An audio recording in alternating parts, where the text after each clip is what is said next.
Good evening.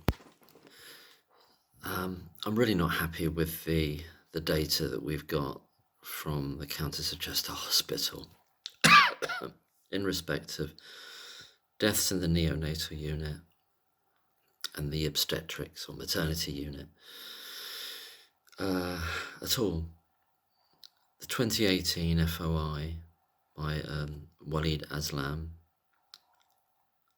that split things up very, very easily to read into sections, which was late fetal loss, stillbirth, early neonatal, late neonatal, post-neonatal, and then all deaths in a column.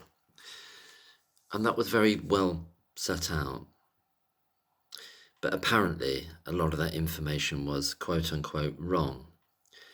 Now, who's quoting that? Well, it's Countess of Chester Hospital quoting that, saying that they needed to revise it all, they had to do a manual count. And then they produced what became the later FOI results, that Peter Alston got one. And obviously this was mirrored by some of the Thirlwall documents in terms of the full range of deaths. And they included in that 4 deaths that had happened in other hospitals. But it was very, very different from the 2018 FOI, and it still really bothers me. And what we also conspicuously don't have is a refreshed or a restated set of data with regard to stillbirths, because the information that was got later down the line, 2024, I think it might have even been early 2025, but anyway, what we've ended up with, as it were just a set of kind of gross figures, not split up into early, late, and post-neonatal, and no restatement of the late fetal loss and stillbirths. And this is all I've seen anyway. And then we have some documents at Thirlwall which mirror the indictment, whereas the original 2018 FOI was conspicuously at odds with the indictment in lots of different ways, in about a dozen different ways. In terms of months when deaths were supposed to have happened, figures for deaths being in months that whether later was found to be no deaths. So it's all over the shop. I'm just really not happy with it. It's kind of a dog's dinner of it now in terms of what's in the public arena, as far as I'm concerned, unless I've missed things, unless I've missed something. So to restate it, what I believe we need, what would be great, is to have a complete restatement of the data from the trust over a period of time that precedes the indictment period, and then some time after it, month by month, or ideally even week by week, split up into those original columns from the Walid Aslam FOI of 2018, which late fetal loss, stillbirths, early neonatal, late neonatal, so that's after 7 days, up to 28, post-neonatal, which is after 28 days, then all deaths. And to do that, break it all down over years before, through the indictment period, and years after. That's what we need. That's what's missing, saliently missing, because we've got bits from 2018 that are being used, or being questioned, or being thought about. We've got bits from 2024, and we already know from the horse's mouth, as it were, that the 2018 set of data was allegedly incorrect. It's hard to know when things are so badly incorrect whether the apparent corrections of them are to be then believed. How do we know that's true? I'm not saying it's necessarily deliberately incorrect, that they're lying, it just could be further mistakes in there.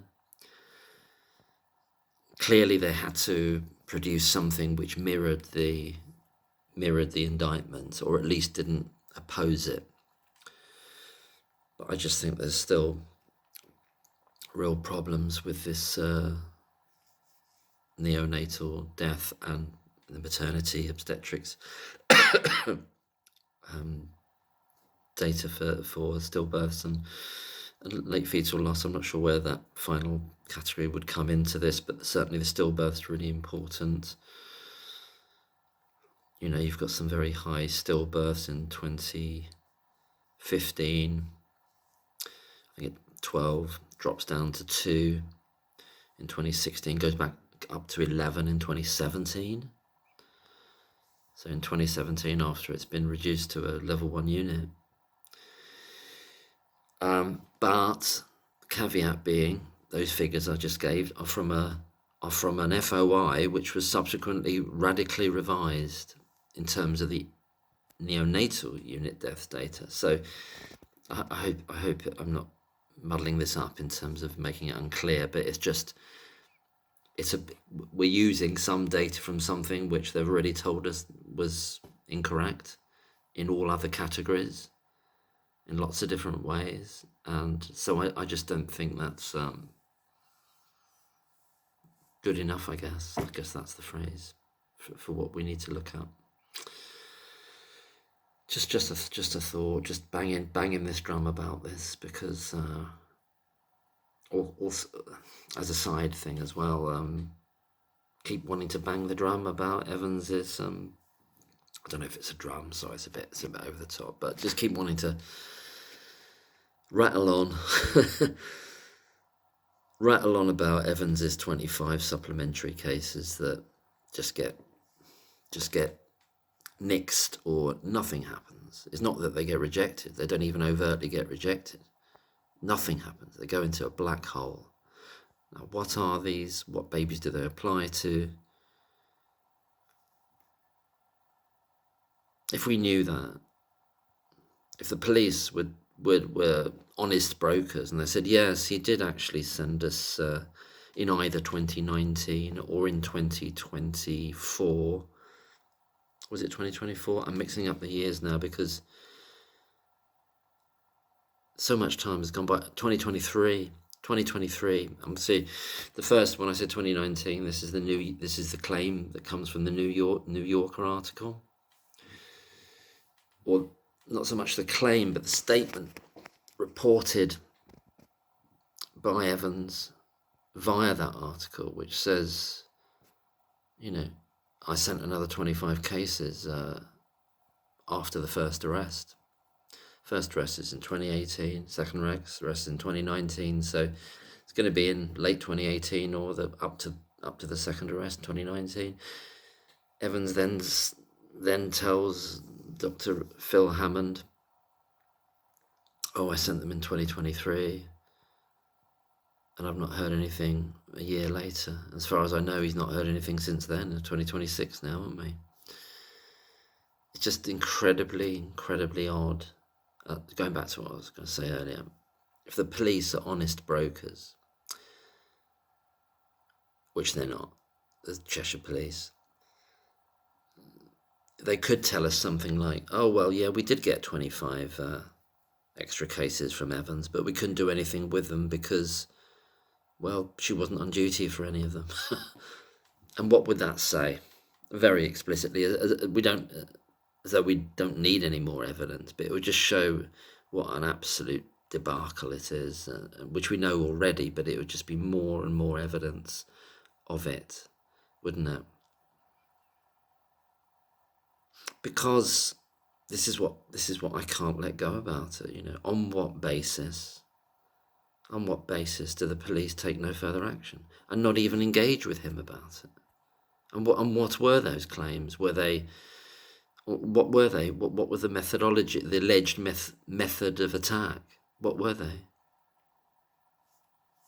We don't know any of it. We need to see that. We need to see what he sent to them. Which babies do they apply to? How many was Lucy Letby on duty for? what justification can Cheshire Police give as non-medical people for discounting them? You know,